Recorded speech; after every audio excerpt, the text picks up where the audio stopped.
I recently rewatched an episode of SpongeBob called Karate Star. It has more so to do with Patrick. I guess I would argue, the main character of this episode. He gets into some trouble, you could say, or the town does, on account of his actions. It's a fun episode, but there's an important aspect of it that I would like to get to. So without further ado, allow me to briefly explain the plot, and I hope you'll be entertained by that, but I hope you'll also stay tuned for the lesson. Welcome back to the Stoic Sponge, lessons from SpongeBob rooted in biblical and Stoic principles. A sentence that you probably never thought you'd hear. The episode starts out with SpongeBob having swallowed a fly, or at least partially, and so he's choking on it as Patrick walks into SpongeBob's house asking him if he has a bucket of cheese still, but he notices that SpongeBob's choking, so he punches him.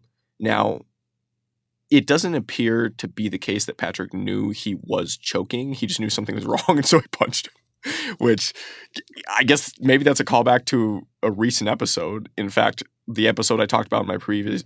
Wow, let's try that again. The episode I talked about in my previous video, if everything's lined up correctly, where he hits him when he's, to snap him out of it. But anyway, he saves SpongeBob from choking, and SpongeBob's like, you know what? That was like the most masterful karate swing or punch I've ever seen, bro. So thanks for saving my life, and if you need anything at all, ever, you just let me know. And so then SpongeBob proceeds to karate chop his food and do different things, and Patrick's like, I want to learn that. And so then SpongeBob, he acts pretty uncharacteristically with he acts pretty, I think the pretentious would be the word. He's like, oh, karate is a delicate thing that you could never learn. But sure enough, Patrick is pretty much a natural, and he starts to chop things. And then SpongeBob becomes his real self, and he's like, when Patrick is cleanly, I think that's a word, he makes the most clean slice through cinder block ever, and then through a sword, and through a boat, then SpongeBob's like, okay, yeah, that's pretty sick. That was a beautiful chop, you could say. Patrick continues to chop stuff up, including his food, and then even the front door of the Krusty Krab. Yep, chops it open. I mean, who cares that there's doors that you can walk through without causing any harm? If you can chop stuff, then you're just going to do that with everything. And so he does do that. And yeah, Patrick's not very teachable or humble at all, because as he goes into the Krusty Krab, as I said, destroys the front door unnecessarily, sits down and chops up his food, and SpongeBob, even like a hint of recommending, oh, okay, maybe don't chop everything. Patrick's like, oh my goodness, I'm going to go eat somewhere else. Which to this day, I don't know how Patrick has any money to eat anywhere. But that's a discussion for a different video. So he leaves the Krusty Krab, not without destroying the side. Oh my goodness. I can't believe it. He already destroyed the door. So instead of just walking through the now open walkway, he destroys part of the wall. And then he goes on to cause absolute mayhem. He goes to an ice cream shop, orders all the ice cream, and then, which totals to only like $60-something, which is crazy. If I went to an ice cream shop around here where I live and I could be walking out of the ice cream shop paying $60 for like 3 scoops with some of the places around here. But in any case, Patrick was with 1,000 scoops of ice cream totals to $62 or whatever it was. And but then he's like, oh, I don't have any money, but I have this sucker in my pocket. Here, we'll trade this. And the guys are like, nah, you pay up or we're calling the cops. And then Patrick, he like destroys their tip jar and then eats all the ice cream, destroys their walkway, and leaves. Bro became a criminal. A criminal.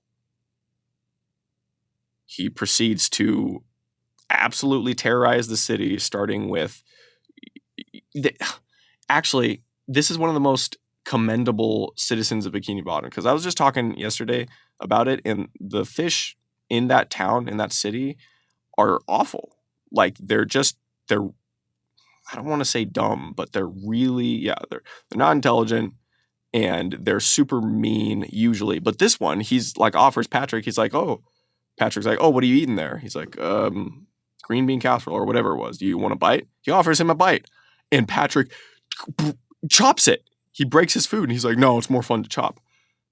Which is very uncharacteristic. As I said, Patrick destroys the city. And it gets to a point where SpongeBob comes up to him and he's like, bro, you gotta stop. What are you doing? Patrick tries to stop, but he can't.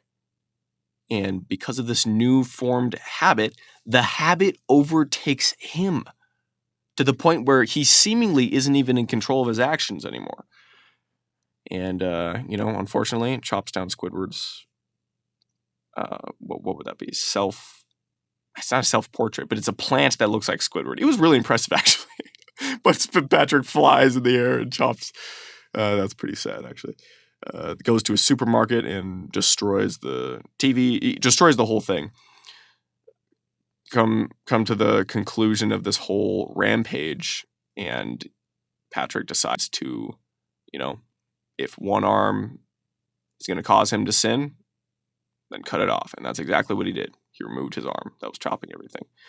Now, of course, turns out, as much as the starfish, apparently, I don't know if this is true or not, but at least in SpongeBob it is, where starfish can grow back their limbs. Apparently, the limbs grow back their bodies too. And so, as much as Patrick's fine now, his arm grows a whole body, and then so there's two Patricks, and one of them's like trying to chop everything down again. So yeah, it's a pretty funny conclusion, but that the main idea I wanted to talk about is the fact that, and I mentioned it, Patrick became, like, he lost himself to his habits. Your bad habits may cause you to begin to act uncharacteristically. Like I said, Patrick became a criminal. He's not a criminal, but he started to do this action, and then when you become accustomed to something, you even begin to desire it, even if you're not like intrinsic, even if you're not thinking of it, like, oh, specifically, I want to do this.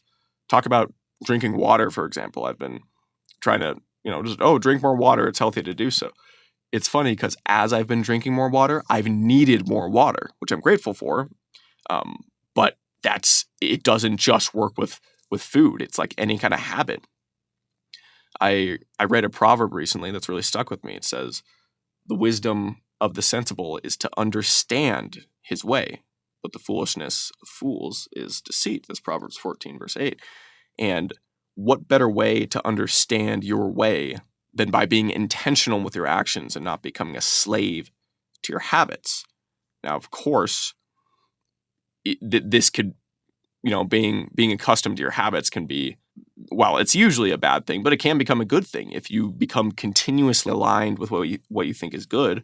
So if Patrick was, let's say, kind of like with like a Spider-Man situation, using these abilities, these crazy abilities for good, then that's a good thing. But yeah, as I said, Patrick just acted uncharacteristic, robbed the ice cream place. Oh, and as I said with the food thing, someone offered him food. Okay, we know Patrick likes to eat, right? I mean, just like anyone. So that doesn't even make sense that he would chop the food instead of eating it.